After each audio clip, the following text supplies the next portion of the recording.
현지 시각 4월 30일 이란 반관영 매체 타스님 통신에 따르면 이날 저녁 테헤란의 서부, 동부, 중앙, 남부 지역에서는 약 20분 동안 하늘에서 폭발음이 들렸다고 보도했습니다. 현지 당국은 문제의 소음이 소형 비행체 및 정찰용 드론 요격과 관련된 폭음이었다고 발표한 상황입니다. 타스님은 소음이 얼마 지나지 않아 멈추고 테헤란 상공이 평상시와 같이 정상화되었다고 밝혔으나 구체적인 추가 보도는 하지 않은 상태입니다. 전날 악시오스는 3명의 소식통을 인용해 미 중부사령부가 협상 교착 상태를 타개하기 위해 이란에 대한 짧고 강력한 공습 계획을 준비하고 있다고도 보도하기도 했습니다. 이 때문에 협상이 교착 상태에 놓이게 되자 트럼프 대통령이 협상의 우위를 점하기 위해 제한적인 공습에 나설 수 있을 거란 전망도 나오고 있습니다. 다만 이번 폭발음이 실제 군사적 충돌의 전조인지 단순 방공 대응 차원의 상황이었는지는 아직 명확히 확인되지 않고 있습니다. 중동 지역 특성상 군사적 긴장이 고조될 경우 제한적 충돌이 단기간에 확전으로 이어질 가능성도 배제할 수 없습니다. 특히 미국과 이란 간 협상이 교착 국면에 들어선 상황에서 군사적 압박과 외교적 해법이 동시에 병행되는 투트랙 전략이 본격화될 수 있어 보입니다. 현지 시각 4월 30일 트럼프 대통령은 백악관에서 열린 행정명령 서명 중 이란은 미국과 합의하고 싶어 안달이 나 있다고 밝혔습니다. 그러면서 핵시설 타격 이후 땅속에 묻혀있는 핵 관련 잔해를 반드시 확보하겠다고 하며 이란 핵 제거를 다시 한번 강조했습니다. 특히 휴전 이후 호르무즈 해협을 봉쇄하고 있는 것에 대해서는 봉쇄의 파괴력은 실로 대단해서 이란은 석유 판매 수입이 단 한 푼도 없다며 바라건대 매우 곧 해결될 수 있기를 바란다고 덧붙였습니다. 협상이 교착 상태에 빠진 것 아니냐는 질문엔 이란은 지금 어떻게든 협상을 타결하고 싶어 하지만 문제는 그들 지도자가 과연 누구인지 확실히 아는 사람이 없다는 것이라면서 골치 아프다고 했습니다. 지난해 6월 이란의 핵시설 3곳을 타격한 미드나이테머 작전의 성과를 강조한 트럼프 대통령은 핵 잔해를 반드시 미국이 가져올 것이라고도 했습니다. 이어 핵 잔해는 비록 땅속 깊숙이 묻혀 있어서 그것을 가져오려면 굴착기 같은 중장비를 동원해야 한다면서 우리가 직접 가져오든 아니면 그들이 우리에게 넘겨주든 어떤 방법을 써서라도 반드시 손에 넣을 것이라고 했습니다. 그러면서 군사작전이 진행 중인데도 경제 상황이 매우 좋다고 본다면서 나는 그것을 전쟁이라고 하지 않고 군사작전이라고 부른다고 강조했습니다. 현지 시각 29일 트럼프 대통령은 악시오스와의 인터뷰에서 호르무즈 해상 봉쇄가 폭격보다 다소 더 효과적이라며 이란은 숨이 막혀 죽어가는 돼지 같다면서 상황은 그들에게 더 나빠질 것이라면서 이란은 핵무기를 가질 수 없다고 경고했습니다.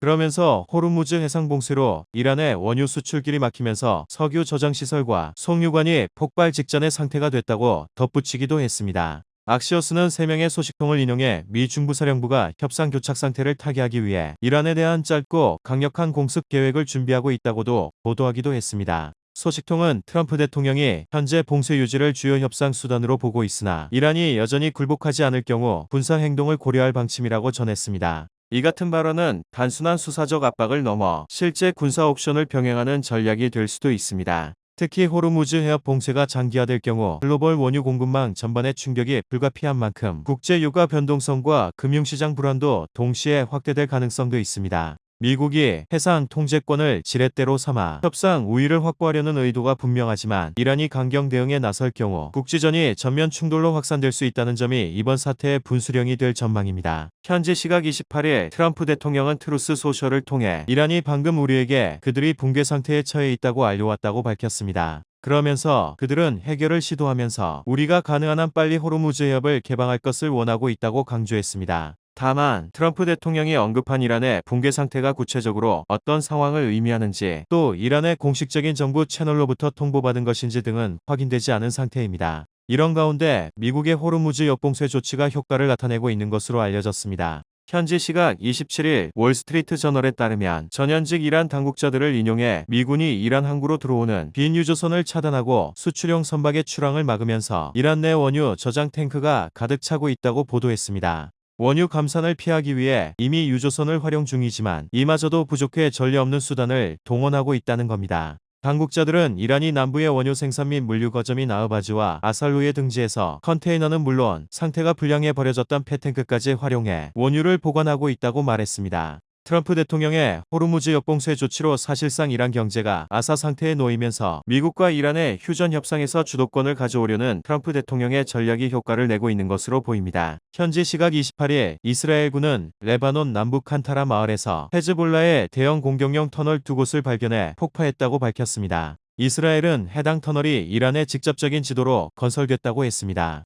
이번 작전에는 450톤의 폭발물이 동원된 것으로 알려졌습니다. 터널은 약 10년에 걸쳐 지하 약 25m 깊이에 구축됐으며 이란 정권의 자금 지원 아래 헤즈볼라의 갈릴리 점령 계획의 목적으로 건설된 것으로 전해졌습니다. 두 터널은 서로 인접해 있으나 연결되어 있지는 않으며 총 길이는 약 2km에 달하며 이스라엘이 지금까지 레바논 남부에서 발견한 지하시설 가운데 가장 긴 규모입니다.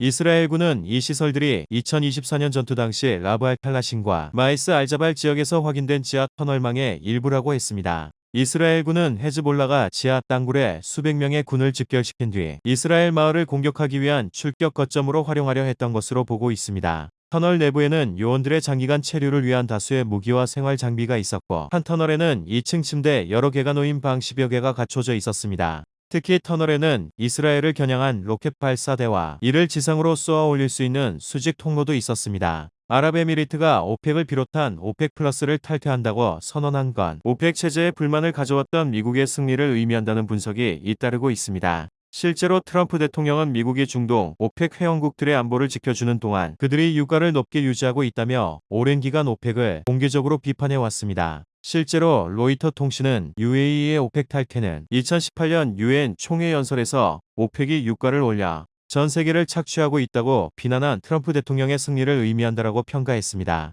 UAE의 탈퇴는 오펙의 가격 통제력 약화로 이어져 장기적으로 소비자들에게 긍정적인 영향을 미칠 것으로 예상됩니다. CNN도 오펙의 힘을 약화시키는 것은 장기적으로 미국 소비자들에게 이로울 수 있다며 UAE는 역내 두 번째로 큰 산유국으로 오펙 회원국 규정에 따른 제약 없이 자유롭게 원유를 생산할 수 있는 주요 신규 경쟁자로 시장에 등장하게 된다고 했습니다. 이번 사태는 미국 에너지 전략의 분명한 긍정 요인으로 작용할 수 있습니다. 오펙의 결속이 약화되면 국제 유가의 상방 압력이 완화되며 이는 미국 내 휘발유 가격 안정으로 이어질 가능성이 큽니다. 동시에 UAE의 증산 확대는 공급 다변화를 촉진해 시장 경쟁을 강화하고 미국 셰일 업계에도 유리한 환경을 조성할 수 있습니다. 결과적으로 에너지 비용 부담이 낮아지면서 소비와 산업 전반에 긍정적인 파급 효과가 기대됩니다. 현지 시각 27일 마코 루비오 미국 국무장관은 폭스뉴스와의 인터뷰에서 호르무즈 해협은 국제수로라며 이란이 누가 국제수로를 이용할 수 있는지 이용하기 위해 얼마를 내야 하는지 결정하는 체제를 일상화하는 것을 우리는 용납할 수 없다고 했습니다.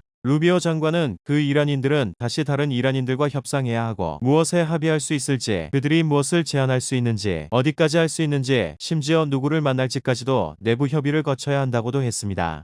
그러면서 이란이 현재 심각한 경제난과 군사시설 파괴로 어려운 상황에 놓여 있기 때문에 미국과의 합의 도출에 진지하다고 강조했습니다. 앞서 악시오스는 이란이 호르무즈 해협을 우선 개방하고 종전을 선언한 뒤 추후 핵협상을 이어가자는 제안을 중재국을 통해 미국에 전달했다고 보도한 바 있습니다. 이란과의 종전 비핵화 합의가 불발될 경우 미국의 이후 조치에 대해선 대통령이 결정할 문제라면서도 현재 이란에 가해지는 제재 수준이 매우 강력하다는 점을 언급하고 싶다고 밝혔습니다. 이어 이란에 가해지는 압박이 상당히 크고 그 압박을 더 강화할 여지도 있다고 본다고 말하며 추가 군사작전 움직임에 관한 가능성도 열어뒀습니다. 현재 중동에는 미 해군 항공모함이 3척이 집결해 있어 전운이 다시 고조되고 있습니다.